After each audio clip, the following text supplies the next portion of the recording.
Hi guys, what's up? Do you know what makes the heart shrink? Here's the answer. Scientific studies have shown that long space flights and endurance swimming can make the heart shrink. Normal folks have never experienced long space flights, and that's usual. But maybe a lot of you here have tried endurance swimming or swimming for a long time, right?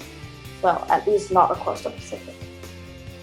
A study led by Dr. Benjamin Levin, professor of internal medicine at the University of Texas Southwestern Medical Center in Dallas, compared the effect of astronaut Scott Kelly's years in space with a marathon swim by athlete Benoit Lecomte.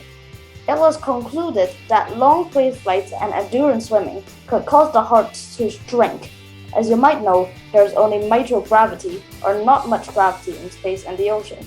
And so, the heart can easily pump blood up and around the body, without gravity making its job harder. If the heart doesn't have to pump that hard, it will shrink because it has an easy workload. In both cases, after the heart shrank, the characters did not do enough exercise to expand the heart. One of the things we've learned over many years of study is that the heart is remarkably plastic, so the heart adapts to the load that's placed on it. Professor Levin, who is also director of the Institute for Exercise and Environmental Medicine, told BBC News.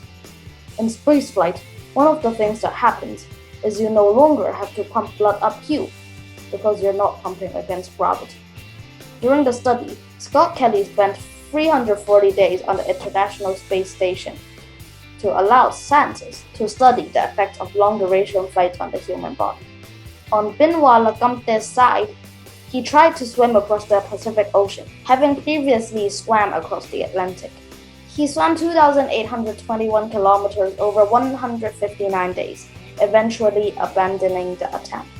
Swimming for very long periods also changes the load placed on the heart by gravity, because the person is in a horizontal position rather than vertical.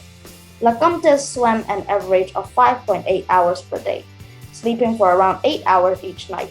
This means that he was spending between 9 and 17 hours each day in a horizontal state. Because both men were no longer pumping blood uphill, as Professor Levin puts it, their hearts begin to lose mass.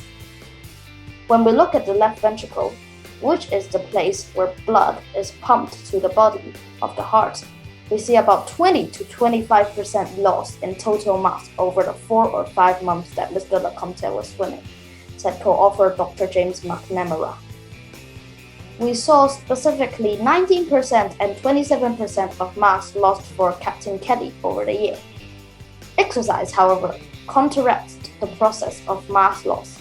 Astronauts on the International Space Station are already subjected to an intense exercise routine to keep their muscle and bones healthy, as muscle and bone wear-offs are common in the orbit. Even so, this exercise routine wasn't enough to prevent the heart atrophy seen in Captain Kelly. At the start of the study, researchers had wondered whether the amount of physical exercise Mr. Lecomte was doing in the water might be enough to prevent the heart tissue wasting. I absolutely thought that Lecomte's heart would not atrophy.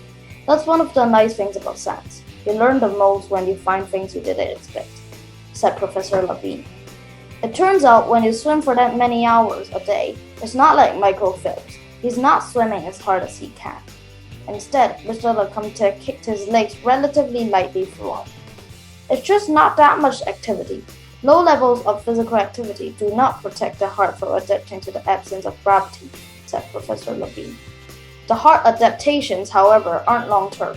Both men's heart returned to normal once they were back on terra firma. Isn't that interesting? What's Up News, Cyrus signing off.